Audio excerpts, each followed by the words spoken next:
जो हम resolution pass किए उसमें आज हम इस बात का रेजोल्यूशन पास किए कि जो पैलेस्टाइन 1948 में इज़राइल ने ऑक्यूपाई किया, 1967 जो ऑक्यूपाई किया वो पैलेस्टीनियन लैंड है और गाज़ा ये तमाम पैलेस्टीनियन को वापस होना चाहिए। और गाज़ा वर्ल्ड का लार्जेस्ट कंसंट्रेशन कैंप है। 2006 से गाज़ा एक ओपन प्रिजन बना हुआ है। और साथ ही साथ हम वेस्ट बैंक से इज़राइल का विड्रॉल पूछे हैं, पास किए हैं। और साथ ही साथ जो ग्रीक ऑर्थोडॉक्स सेंट चर्च में जो बॉम्बिंग हुई इज़राइल की तरफ से, हम उसका कंडेम किए हैं। और रिपीटेड सिविलियन इंफ्रास्ट्रक्चर जो टारगेट कर रहा है इज़राइल, उसे कंडेम करते हम।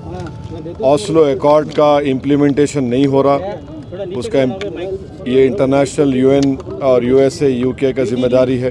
1974 में इंडिया पहला नॉन अरब कंट्री था जो पीएलओ को sole representative of Palestine recognise किया था।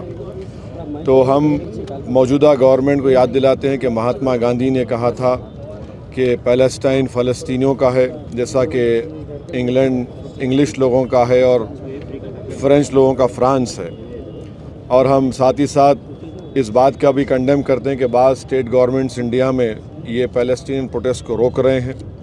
और हम सॉलिडारिटी एक्सप्रेस करते हैं पैलेस्टाइन के लोगों से, और जो हॉस्पिटल्स, चर्चेस, स्कूल्स, मस्जिदों पर जो बमबारी की गई हम उसका कंडेम करते हैं।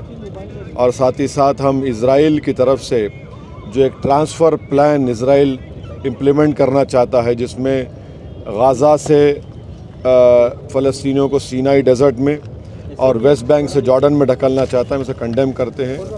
और हमने गवर्नमेंट ऑफ इंडिया से ये डिमांड किया है कि 1987 में भी जब जाफना का ब्लॉकेड हुआ था तो इंडिया ने बड़े ट्रांसपोर्ट प्लेन्स के ज़रिए श्रीलंकन स्पेस में जाकर वहाँ से खाना, मेडिकल इक्विपमेंट 10 मिलियन लोगों को दिया। दूसरा, हम मिसाल दे रहे हैं यूएस को ये मालूम होने के लिए कि जब बर्लिन का ब्लॉकेड को यूएस ने थ्वाट किया, रोका था, और सोवियत यूनियन को बोलकर वहाँ पर एक कॉरिडोर बनाया गया ह्यूमैनिटेरियन सप्लाईज़ के लिए, जो जून 1948 से मई 1949 तो जाता था। तो अब ये जितना भी गाज़ा में हो रहा है, जिसमें 5,087 लोगों की मौत हुई है, जिसमें 2005 बच्चे मारे गए इज़राइल की तरफ से, 1119 महिलाओं की हत्या की गई, 187 एल्डरली लोगों की हत्या हुई, 15,898 लोगों की इंजर्ड हुई है। हम साथ ही साथ ये हमास से भी डिमांड करते हैं कि वो महिलाओं को और जो ज़ईफ़ लोग हैं उनको छोड़ें।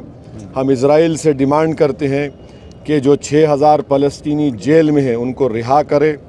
और आज भी इज़राइल के जेलों में 1,000 से ज़्यादा मासूम बच्चे हैं, इज़राइल उनको छोड़े। ये प्रोटेस्ट मीटिंग में इन तमाम चीज़ों को डिस्कस किया। इंडिया एड भेज रहा है तो उसको कैसे देखते हैं? हम देखिए, एड इंडिया भिजा रहा है, मगर इज़राइल ये कह रहा है कि हम एड अलाउ नहीं करेंगे।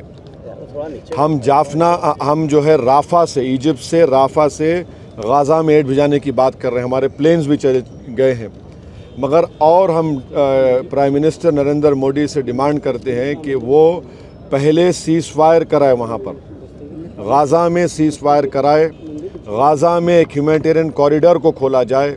गाज़ा में 50,000 महिला प्रेग्नेंट है, अस्पताल ख़त्म हो रहे हैं, अस्पतालों में बिजली नहीं है, ऑक्सीजन नहीं है, एनेस्थीसिया नहीं है। तो हम हमारे देश के प्रधानमंत्री से ये अपील करते हैं, डिमांड करते हैं कि वो इज़राइल पर, बल्कि हमारे प्रधानमंत्री G20 के भी अब हमारे पास प्रेसिडेंसी है, तो हम जब यूक्रेन पर हमले का कंडेम करते हैं तो ये भी हमला कंडेम करके वहाँ पे ह्यूमैनिटेरियन एक कॉरिडोर खोलना चाहिए, ताकि गाज़ा की जनता को ह्यूमैनिटेरियन रिलीफ मिल सके।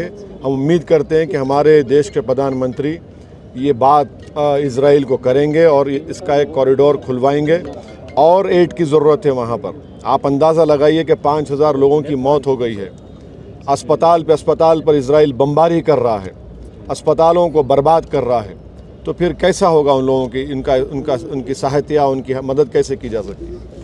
सर, एक और एड के साथ आज प्रधानमंत्री ने भी कई देशों के हेड से बात की है एफर्ट्स कर रहे हैं? नहीं, प्रधानमंत्री से अभी प्रधानमंत्री के पास दिसंबर तक G20 की भी जिम्मेदारी है।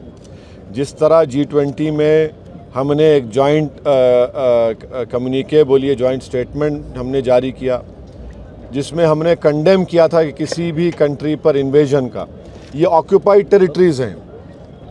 इज़राइल रेजोल्यूशन नंबर 242 को नहीं मानता है, 242 रेजोल्यूशन को मानना चाहिए। इज़राइल ये ट्रांसफ़र पॉलिसी के तहत अपने गाज़ा के फ़लस्तीनियों को सिनाई डेज़र्ट में ढकेलना चाहता है और वेस्ट बैंक के फ़लस्तीनियों को जॉर्डन में ढकेलने का इनका प्लान है। ये जेनोसाइड कर रहा है इज़राइल गाज़ा में। देश के प्रधानमंत्री को एज ए G20 के हेड की भी उन पर एक एडिशनल जिम्मेदारी है कि वो सीज़ फायर करवाए और वहाँ पर एक ह्यूमैनिटेरियन कॉरिडोर खुलवाए ताकि फ़लस्तीनियों को उनको राहत मिल सके, उनकी जान बचाई जा सके। और मैक्सिमम बच्चे मर रहे हैं, आप अंदाज़ा लगाइए कि 2000 बच्चे मर चुके हैं। इससे बड़ा बर्बरियत क्या हो सकती है? क्यों सारी दुनिया खामोश बैठी हुई है? क्यों सारी दुनिया सिर्फ इज़राइल की ऑक्यूपायर एज अ फोर्स की बात कर रही है? क्यों फ़लस्तीनियों की बात क्यों नहीं कर रही है? ये बड़े अफसोसनाक बात है। ये इनकी ड्यूअल पॉलिसी है जो दुनिया के सामने लोग बेनकाब हो रहे हैं।